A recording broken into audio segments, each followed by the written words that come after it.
قتل انسانیت، فرقہ واریت، گروہیت اور انسانوں کو خانوں میں تقسیم کرنا اور بانٹنا، یہ انسانیت کے خلاف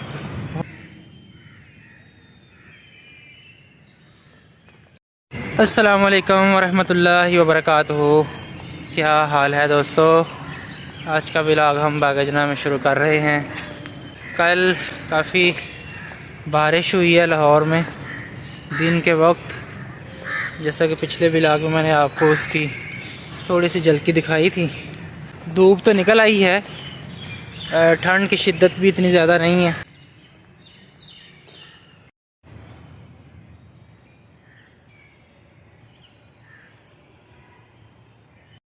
قتل انسانیت، فرقہ واریت، گروہیت اور انسانوں کو خانوں میں تقسیم کرنا اور بانٹنا، یہ بہت بڑے جرائم ہیں۔ اللہ تعالیٰ قرآن پاک میں فرماتے ہیں کہ جس نے ایک انسان کو قتل کیا گویا کہ اس نے پوری انسانیت کو قتل کیا۔ مذہب کے نام پہ، اسلام کے نام پہ دہشت گردی پھیلانا اور انسانی جانوں کو ضائع کرنا، ان کو موت کے گھاٹ اتارنا، یہ بہت بڑا جرم ہے۔ اس کا اسلام کے ساتھ، دین کے ساتھ کوئی تعلق نہیں ہے، کیونکہ اسلام جو ہے یہ دین انسانیت ہے، یہ کل انسانیت کا دین ہے۔ یہ کل انسانیت کی جان، ان کے مال، ان کی عزت، ان کی آبرو کی حفاظت کا نظام ہے۔ یہ امن اور آتشی کا نظام ہے، یہ عدل اور انصاف کا نظام ہے، یہ انسانوں کے معاشی حقوق کو پورا کرنے کا نظام ہے، یہ آزادی اور حریت کا نظام ہے، نہ یہ کہ انسانوں کو اپنے جیسے انسانوں کو ہی قتل کر دیا جائے، یا اپنے جیسے انسانوں کو غلام بنا لیا جائے، یا اپنے جیسے انسانوں کے وسائل لوٹ لیے جائیں، یا اپنے جیسے انسانوں پر ظلم اور ستم ڈھایا جائے، یا اپنے جیسے انسانوں کو انصاف سے محروم کیا جائے، یا اپنے جیسے انسانوں کو اپنے مقاصد حاصل کرنے کے لیے گروہوں میں، فرقوں میں اور خانوں میں بانٹ دیا جائے۔ اسلام اس کی قطعاً اجازت نہیں دیتا۔ اسلام کے نام پر جو بھی یہ کچھ کر رہے ہیں، اس کا اسلام سے کوئی تعلق نہیں ہے۔ کل جو واقعہ پیش آیا ہے جس میں پولیس لائن پشاور کی مسجد میں 57 لوگ جو ہیں وہ اپنی جان سے ہاتھ دھو بیٹھے ہیں، 59 یا 57 اور 157 لوگ جو ہیں وہ زخمی ہیں۔ تو ایسے لوگ جو اس طرح کی کارروائی کرتے ہیں، ان کا مذہب کے ساتھ کوئی تعلق نہیں ہے۔ یہ انسانوں کی شکل میں جانور ہوتے ہیں، اور جو لوگ ان کو اپنے مقاصد کے لیے استعمال کرتے ہیں وہ بھی انسان نما درندے ہیں۔ A few moments later. سامنے جو ہے بیڈمنٹن جاری ہے،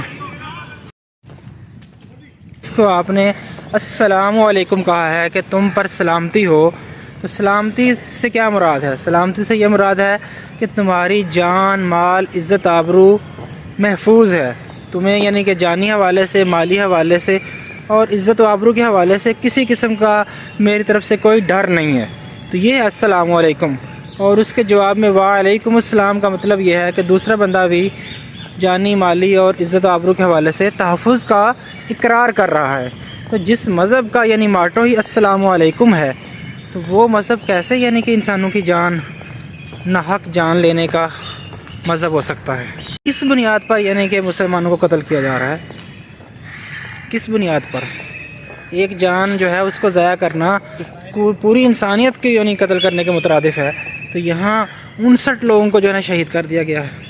تو یہاں تو بیچارے جو ہے نہتے لوگ مسجد میں نماز پڑھنے کے لیے آئے ہیں، ان کو بم دھماکے سے اڑا دیا جاتا ہے۔ اور یہ دہشت گردی کی جو لہر پہلے ہمارے ملک میں جہاد افغانستان کے بعد شروع ہوئی تھی، تو اب دوبارہ یہ شروع ہو گئی ہے۔ ہر آئے دن جو ہے وہ دھماکہ ہوتا ہے اور انسانوں کی جانیں جو ہیں وہ ضائع ہو جاتی ہیں۔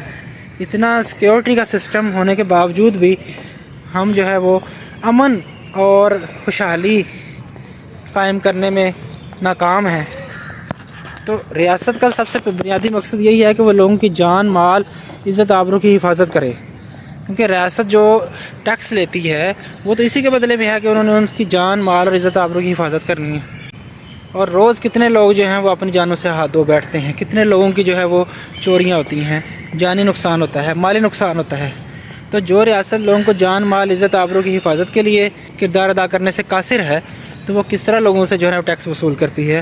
بات پر بھی غور و فکر کرنا چاہیے کہ جو ہمارے اوپر حکمران ہیں، انہوں نے قوم کی بہتری اور ان کی خوشحالی اور ان کی ترقی کے لیے کوئی کردار ادا کیا بھی ہے یا نہیں؟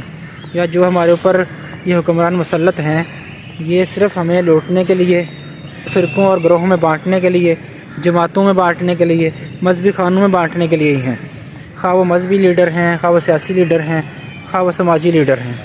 تو قوم اسی وقت ترقی کرتی ہے جب وہ قومی سوچ کے ساتھ آگے بڑھتی ہے۔ تو ملتے ہیں کل آپ سے ایک نئے ولاگ کے ساتھ۔ اپنا خیال رکھیے گا۔ اللہ تعالی ہمارے ملک کی حفاظت کرے، ہر قسم کے شر فتنے سے اس کو بچائے، اور ہمیں ایک آزاد، خوشحال، عدل، امن اور خوشحالی والا جو ملک ہے وہ نصیب فرمائے۔ آمین۔ السلام علیکم ورحمۃ اللہ وبرکاتہ۔